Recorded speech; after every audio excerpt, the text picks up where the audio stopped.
Hi, we're the Brights coming to you live on whatever day you're watching this. Yeah. I'm going to stop saying Sundays.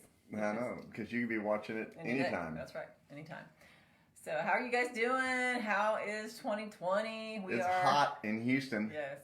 So, again, we don't know when you're watching this, but right now it is. Or where you're watching it. Or where. It's the end of August in Houston, Texas. And I think tonight at 8 o'clock, it was really a lot cooler. It was like 115 degrees. Yeah, that was almost. almost. It was a cool 115. I had to pull out my jacket. So, it's interesting because before we got on, when we were trying to get on tonight, we were talking about what to call the subject and to put in the subject line for tonight, and which really kind of ties us into our whole subject of, do you only think in black or white? And so the whole deal was talking about being open-minded. And so I had something on there and he said, oh, that sounds so boring. And then we were like talking back and forth, but we were being super open-minded. And there was a time that we would have tried to discuss something like that and we'd have just been mad at each other, angry, right? Like, because the way you wanted to do it, the way I wanted to do it. But I think over the years, we're learning to be more open-minded and not to see everything in black or white and to listen to the other person. Gray. There could be gray, Yes. like 50 Shades. Yeah. Or like 50,000 shades whenever we were painting our house, all the different gray colors there, but that's how many shades. That was no fun. I like the other gray better. But just being more open-minded to each other's ideas and our dreams and just the thoughts that we have. Right? In marriage, we have to be. We have to be open-minded because, man, if we're closed-minded, if we just see things one way, it makes it so much harder on yourself and on your spouse as well. Mm-hmm. And so and we were not open-minded, y'all. So we're not coming on here saying, oh my gosh, you need to be so open-minded. We are the most What's open-minded. wrong with y'all? Oh my gosh, we've been like this since the beginning. I mean, it's 17 years, and it probably took us 15 years to stop being against each other as far as our ideas and stuff. Like, we were doing good the last few years, but still, just some of the things that were the way we do things, the way we thought things, it was just constantly this battle of stubbornness and of wills. And it was like, may the best man win, or woman, you know. And so the definition Pastor says, outlast the opposition. Outlast the enemy. Yeah, then we realized we weren't the enemy. That's right.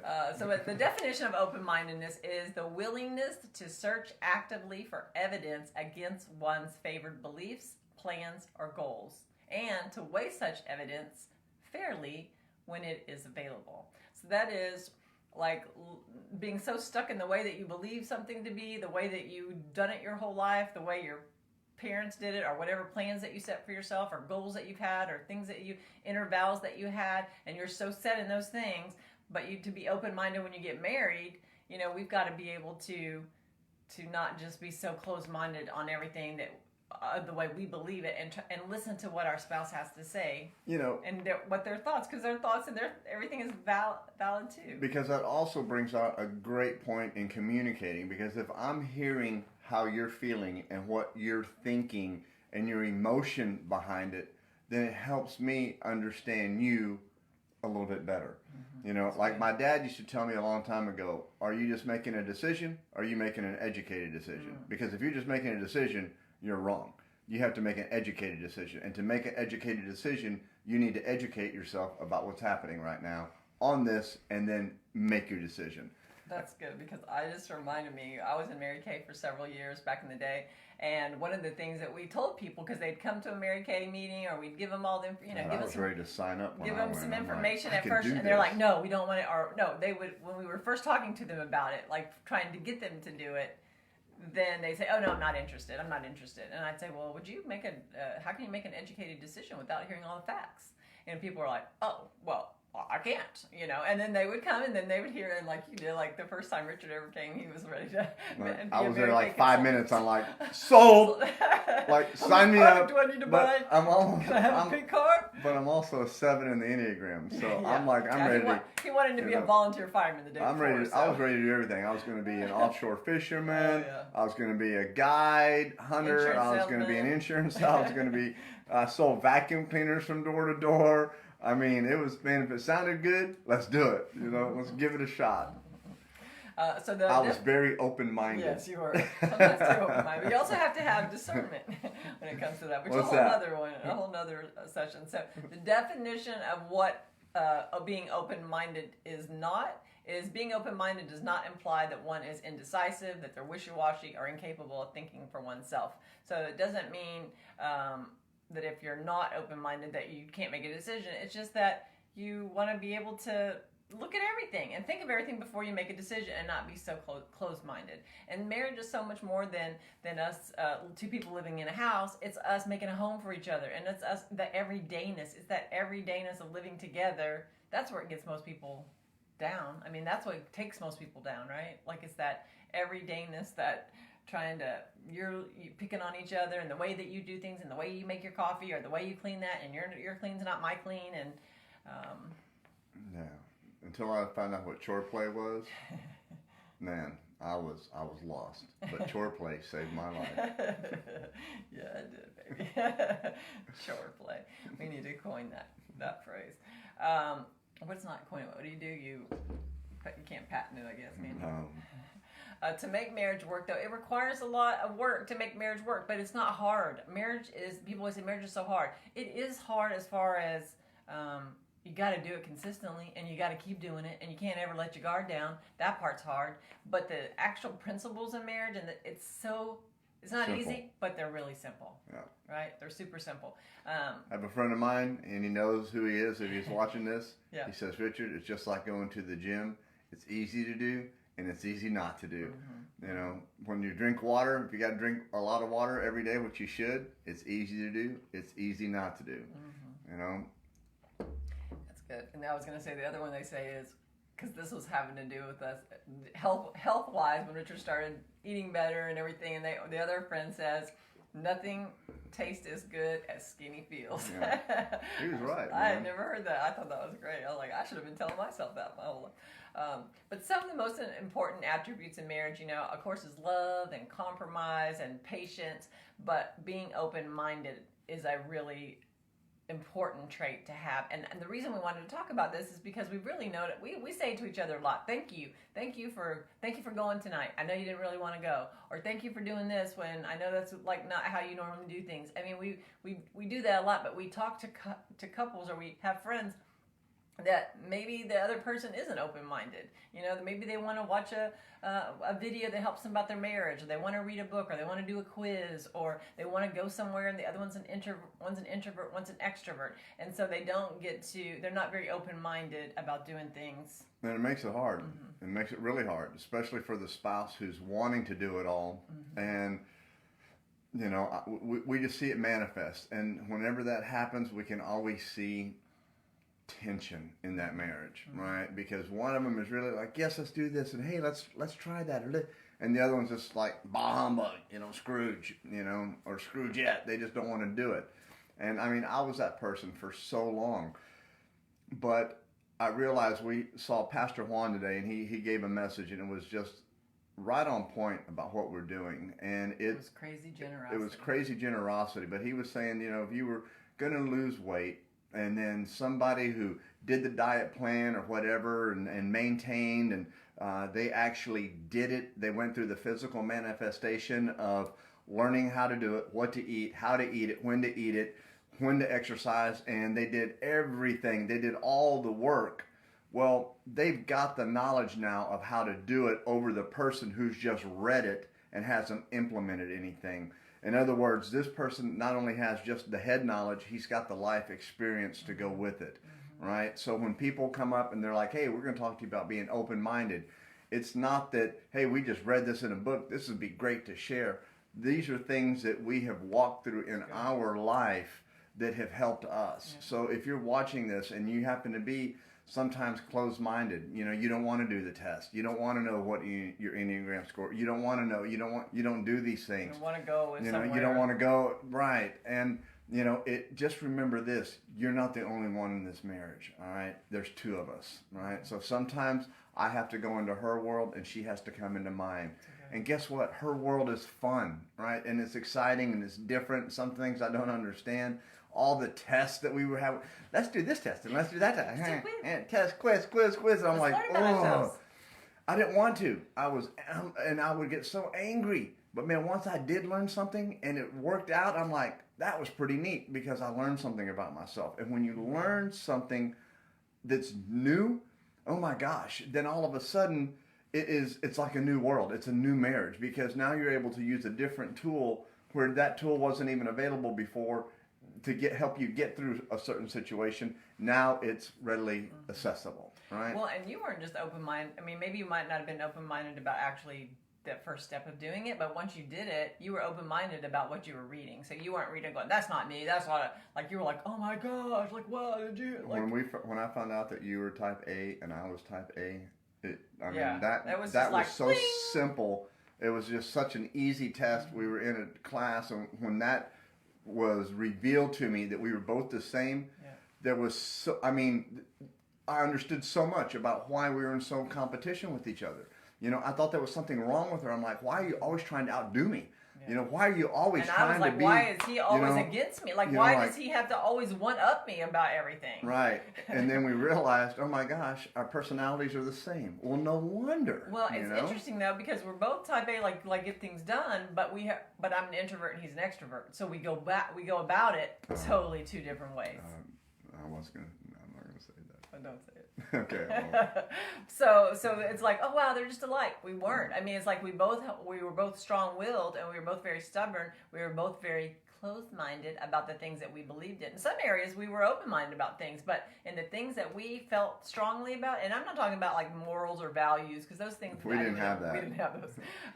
But I'm talking about just the way. For me, practicality-wise, like I am more probably set in my ways about how things are done than you are because you're more free spirit. You're more like, you're willing to try things. You're like, okay, whatever. Like it's not one way or the other. It's like if it's clean or not clean. I mean, he doesn't care. If that's what is important to me, okay, yeah, then do it. So I was more that way, and you were cool about that. And then you were really open-minded about trying stuff or going places, or you didn't care. Like I was so insecure. I was like, I don't want to try that. I don't want to do that. And right, like you can't wear that shirt. It doesn't have sleeves. And I'm like, so what? Well, Let's I'm go. Still that way now.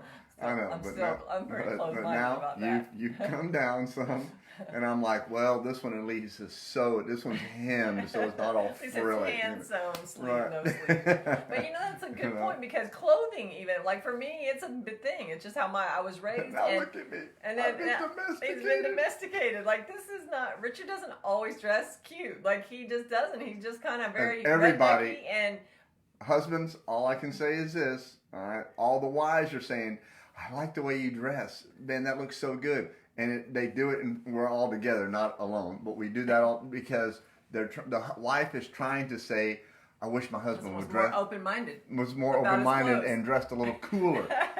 So guys, let's dress cooler, man. Yeah. I used to not wear those boots. Those kind of, I just didn't do it. Doc Martens. Yeah. Well, no, those were cool. I like the Doc Martens. Okay. But I didn't like those other little shoe boot things that they used to wear back in. He would never have worn this shirt. Like when I met him, everything had a duck or a fish or a turkey or something embroidered on it. Like no, but he knows that's important to me, and it like embarrasses me. Like I don't want to like be all country, and so when he's working or he's doing his thing like fishing, he can do all that. But when he's with me, like when we go out, like I'm like you gotta at least look presentable, But he's open-minded. Put the Thanksgiving wear into the closet. You can only wear that when you go. So, but just to be open-minded that he knows that's important. He doesn't care one way or the other. Like, hey, buy it, put it in the closet, I'll wear it. That's not one of his things that he's going to argue with me about, I guess, or fight me. And in time, I freaking dig the clothes. On. Yeah. But man, before, I got 2 pairs of jeans, 3 shirts, 2 pairs of shoes. That's it. And I was good with that. So that's a great point of what we're talking about being open-minded, because if you only think a certain way, you've only done things a certain way, but then you actually open your mind and you try something different, you might find that you actually like it. And you might find that it's something that you never even thought you would ever think that you would like. Sushi. Moi did not like sushi, okay? I don't eat fish. I don't really like most seafood. I mean, some shrimp or whatever, but I didn't like anything that smelled like fish. And so it's like, hey, let's go eat some raw fish. No, never going to do it. Like, I was never going to do it. And I would tell him, I'm not doing it. And probably for 10 years that we were together, I would not eat sushi, wouldn't even try it. And I didn't know that they had sushi that was not raw. I didn't know they had like some that had fried shrimp in it, and it wasn't. I just in my mind thought it was just like these little jellyfish things, like a little sardines. I had no idea. And then when we actually started going to eat sushi, and I saw that there's like hardcore sushi, and then there's like my kind of sushi, that we love it. Like it's our thing. It's just a thing that we do. Sushi. Love it. That's right. But again, another thing that I would have. It's not a flat hand. No, it's this. It's got to be. Oh, that's right. What does that mean? What does it mean? Make some sushi. They want the raw sushi, right? The little shrimp. Yeah. We took a sushi class even. So, but I was so closed-minded on it, and I had nope, not doing it. And even now, I don't even like the taste of fish, but most of the time when he gets fish or tries fish, I will try a bite of it. I will at least try, because I'm trying so hard to find something I like. When she gives me 2 thumbs up, I know she hates it. I just know her. This. I'm like, how is it? And she's all like, and I'm like, ah. But I am trying. I don't want to be so like, nope, not trying it. I do think, well, maybe my tastes have changed. Maybe they say you have to try something 1,001 times. Still hasn't changed. Yeah, I still don't like salmon. I still don't like fish. I'm just like, hey, let's go to church. Nope, not going to church. Yeah. So great example. We just then once you got me there, hey, let's go to these classes. Nope, not going to classes. And the classes were the best things. Oh my gosh, we learned so much. And once we were able to start applying this knowledge to our marriage, that's what changed our marriage, right? God in the center of our marriage, praying and asking Him to reveal the areas of our life that we were broken in, that we were tarnished in, that we had unforgiveness in, all these areas that we needed help to overcome things. And man, it's been a journey, and it's been a hard journey, and it's been a painful journey. But I wouldn't have changed a thing, because to have what we have right now is phenomenal. Phenomenal. We've got a beautiful marriage. We support each other. We're in love. We help one another. We're a team. We're a team, and I mean, I've never had that before. Right, and we didn't have it for a lot of years. Like it was really, really bad, But a lot of times I think the things that we would see things, only we could maybe not see the bigger picture. If someone said something, or if Richard's tried to convince me about something, or I was trying to maybe not even convince him, maybe just like, can you at least try it? Like, will you just see before you decide? But we couldn't always, like with going to church, he couldn't see the bigger picture. I thought it's going to heal our marriage, it's going to help our kids, like it might save us and we might not get divorced, maybe we'll stop partying, like maybe we'll get better friends. I mean, I was seeing this big picture. Maybe Jesus will strike him with a bolt of lightning. I thought maybe Jesus, something that he would get fixed, But all he saw was his Sundays were going to be crunched, and there was going to be no more football on Sundays, and there was going to be, and so he didn't see the bigger picture.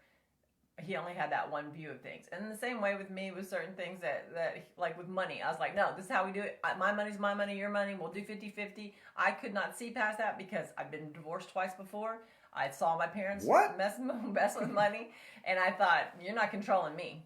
But when I finally got open-minded enough and said, you know what? I'm tired of living like this. I'm tired of having a low credit score. I'm tired of us not having any savings. I'm tired if the car breaks down, that it freaks us out and we have to go without air conditioning, or it depletes what little bit we have. And I had to be open-minded to him, letting him decide that, you know what? I'm going to start we're saving money. Like, I'm going to be putting this money aside, and we're going to do it. And then I got on board, and I'm like, I was determined that, you know what, we're going to have the best credit score. We're going to pay cash for things. And that was a big, huge thing, I think, when we both got it. I remember the first time that I told Richard, I saved enough to put a down payment, like a big chunk of down payment on a car, which before it was like, there's a whole story of tithing in that, because she was tithing her income. I wasn't wanting to tithe. I wasn't closed-minded again. Nope, I'm not giving my money away. I need it. And we were struggling in our marriage, and I can only imagine, because if I can't give to God, how am I going to give to my wife, right? If I can't give it freely and openly and with joy to God, I'm not going to be able to give freely and openly with joy to my wife, right? So tithing was just something that was just, it was more of a, we laugh about this as in a book about tipping God, and I would, $5, $10, $15. I wasn't going to give 10%, but because she was tithing, I knew that one day we weren't going to have enough money, because I saw the amount of money that was that she was tithing, right? And I just knew we were struggling to pay bills. So I just knew that eventually we just weren't going to have enough. So one day when she sat down and said, hey, I need to talk to you about our finances, I thought, yes, this is it. Now I'm gonna let her have it. I'm like, I can't wait to get home. Yes, we're gonna talk today as soon as I get home. And I said, then I'm sitting down. I'm like, okay, tell me, Tell go me the ahead. bad news. Tell me the bad news. And she goes, well, the bad news is, we've been tithing a lot. And I'm like, yes, we have. And then I was just ready for her to say, we don't have enough money to pay bills. And she goes, we got enough money to buy a brand new truck. I've saved enough money. God's given us. I'm like, what? And then all of a sudden that thing that I had was just broken off. I'm like, we're on the right track. We're doing things right. And my God, God is blessing us and He's showing us favor, So when I first started, I'm thinking back in that story, when I first started talking to him about tithing, because I didn't grow up tithing. My parents gave offerings at church, but I never heard, my sister tithed, and I thought, you're going to give 10% of your income to church? I was like, sucker, and but when I started going to church and realizing and reading what the Word said about it, I thought, oh my gosh, how can we not do this? Like, we're stealing from God.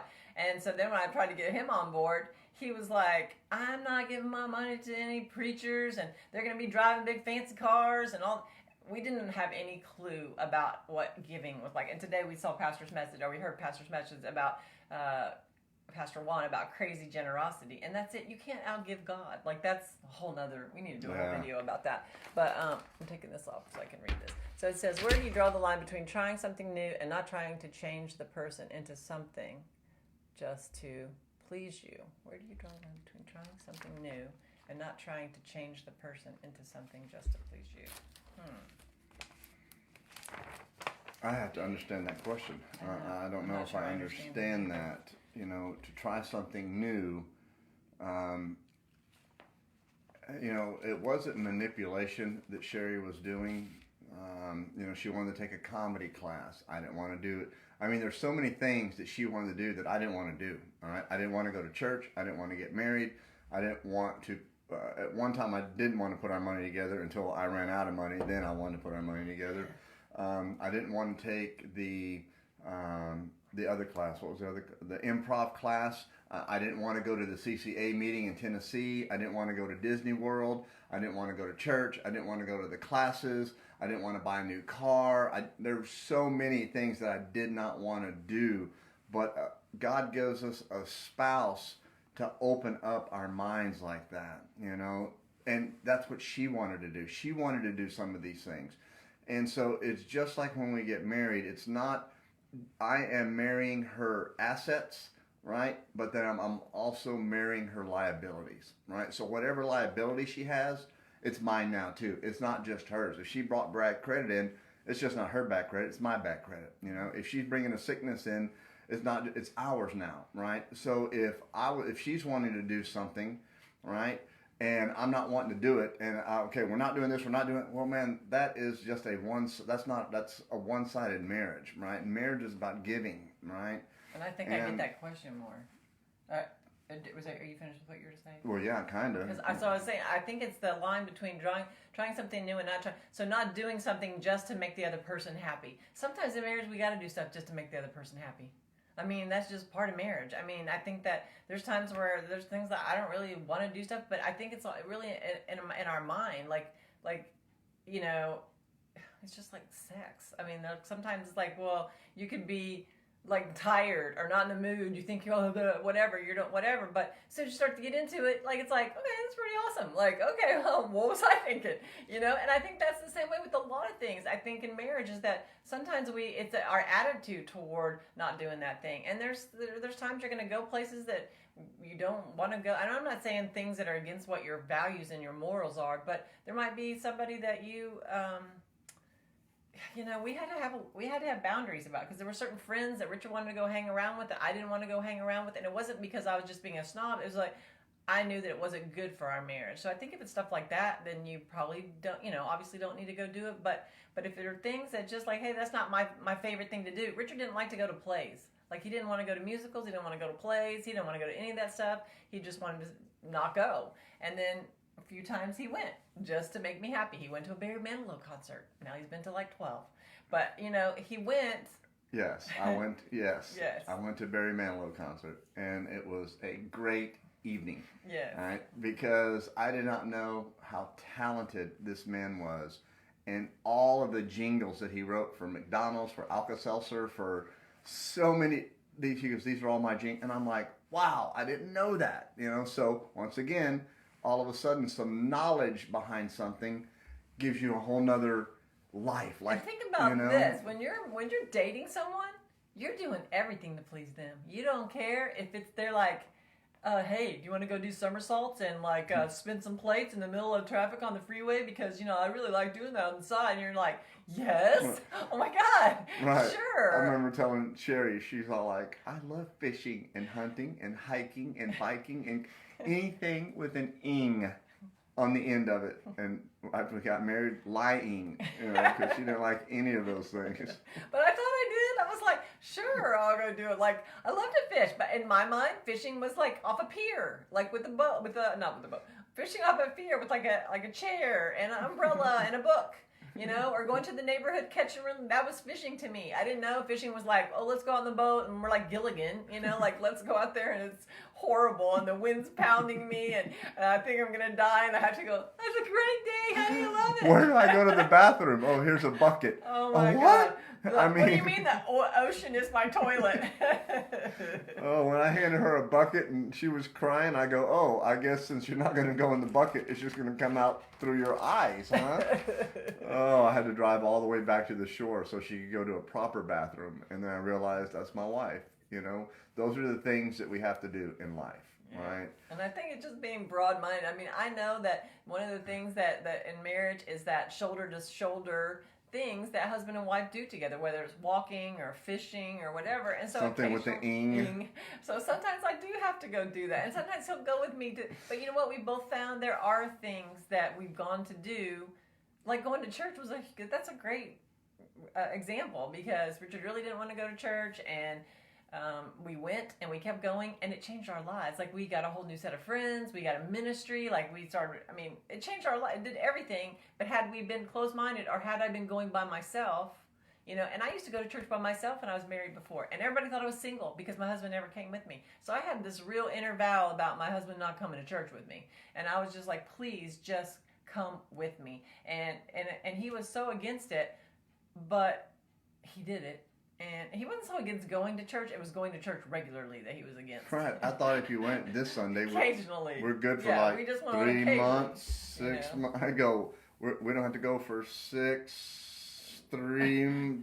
months, a month. What's funny is when we were dating, I tried to get him to go to church a few times, and he's like, absolutely. He went to a spirit-filled church, and they were just, oh my gosh. And he was freaked out, and he stood there like he thought they were going to. Don't touch me. Yeah, oh my gosh, I'm going to die, get me out of here. But he went because we were in love, and we were trying to impress each other, and we were trying to do that thing to please the other person. Right? Yeah. Yep. So I think we still have to remember to do that because people get set in their ways, and I see it where everything's just black or white. It's like it can't just be black or white. We can't just think with this closed mind. We have to see the bigger picture sometimes and hear our spouse's heart and hear the things that their dreams and their thoughts. And, it's little stuff. Like when I go get a pedicure and a manicure, oh my God, she gets all giddy and she's like. So happy because they look just so like pretty. that, and she gets. But he wouldn't go get he wouldn't step foot in a nail salon for probably the first 5 or 6 years that I knew him. Like he wasn't doing it. It wasn't cool. It wasn't manly, and you just don't do it. And I was like, well, what's not manly? What's not a turn on to a woman? Are some tree climber toes. Okay, that's what's not turn on to us. And so little things that I got him to take our daughter, like take her on a date, and he did things, and he loved it. Now he loves getting his.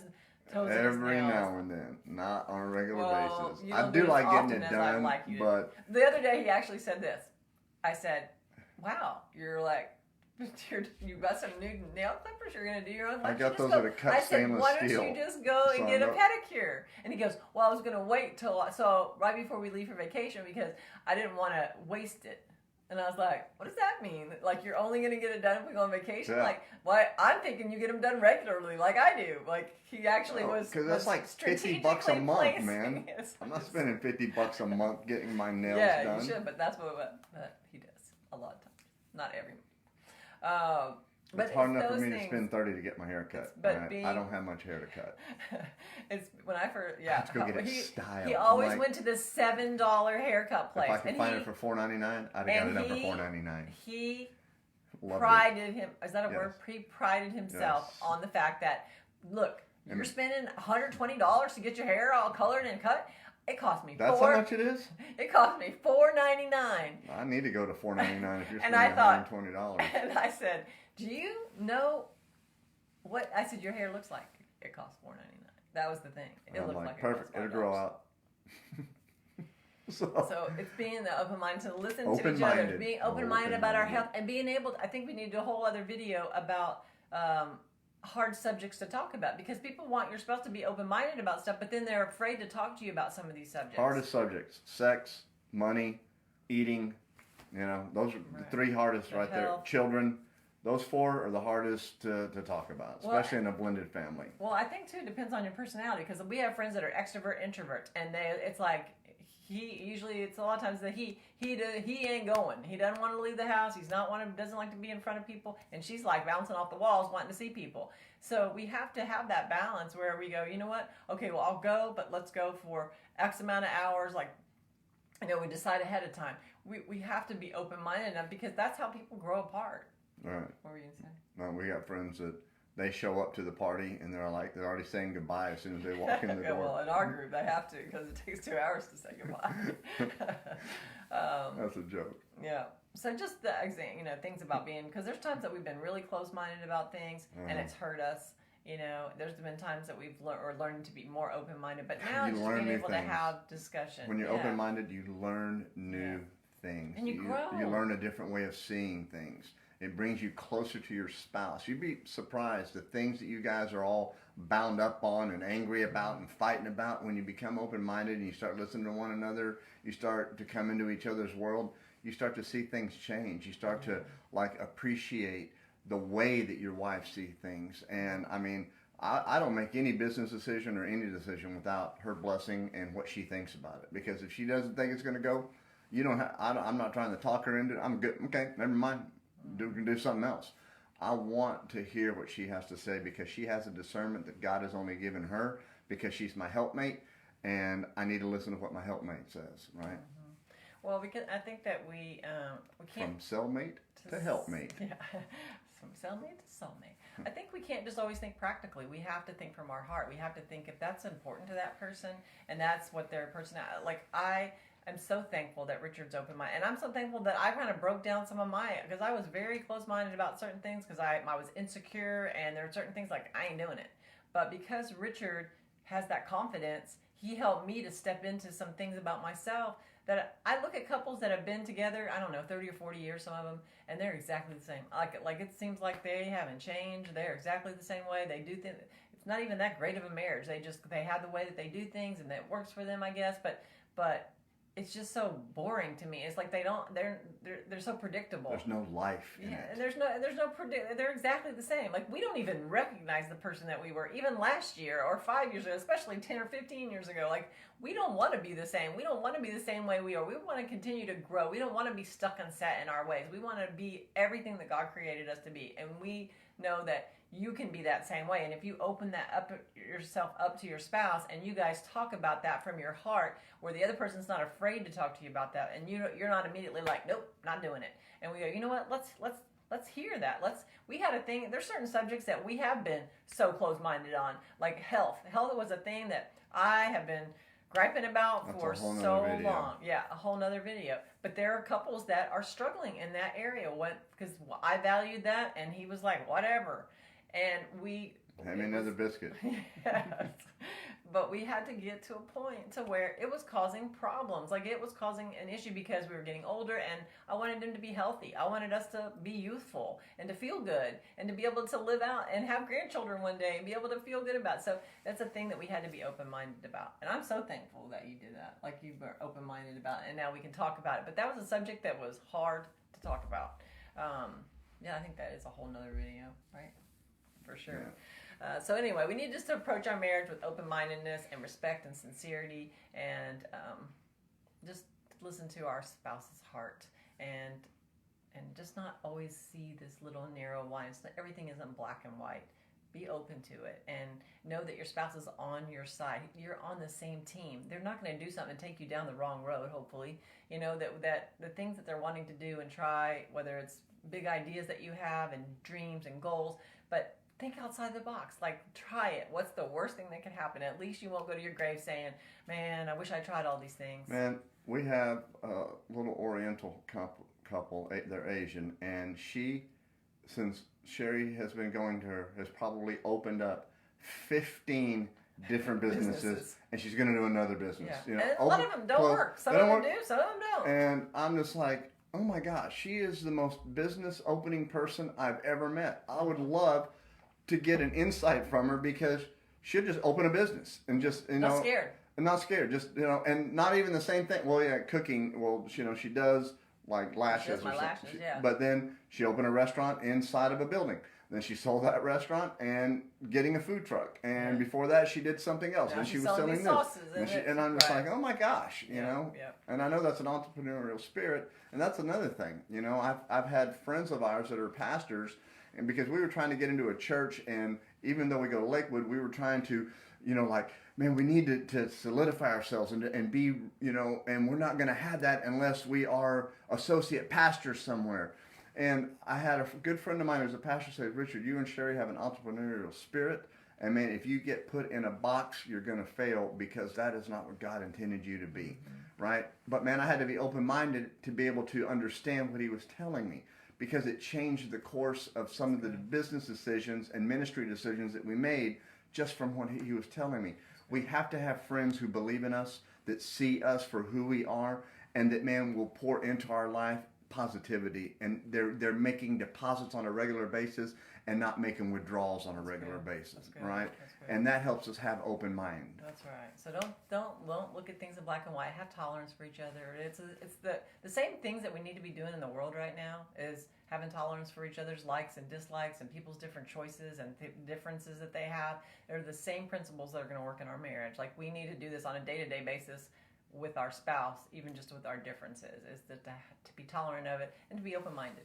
So anyway, we hope you guys enjoyed this, and we will please share our videos, and if you're in Houston, September the 18th, if you're watching this in August, so August of 2020, September 18th, we're doing a marriage date night, because we've all been quarantined for so long, but we rented a studio movie grill theater, and we're not going to watch a movie, but we're going to have the place to sit, and there'll be enough room for people to kind of spread out. They're going to have food, and we're just going to talk about so we have Joelle Malm, who we wrote this book. It's probably backwards when you're seeing this, but it's called Really Marriage Can Get Better, and we're going to talk about some of the things in the book. We're going to have some fun and games and surprises, but just a night for people to get out and have a date night without any kids, because everybody's been cooped up for so long. That's right. So hopefully it'll be the one of many. So come be quarantined with us. Yes. So you can go to our Facebook page right here, and you can register there and let us know that you're coming. So please share our videos, and we love you guys, and we'll see you next week, or see you before then, right?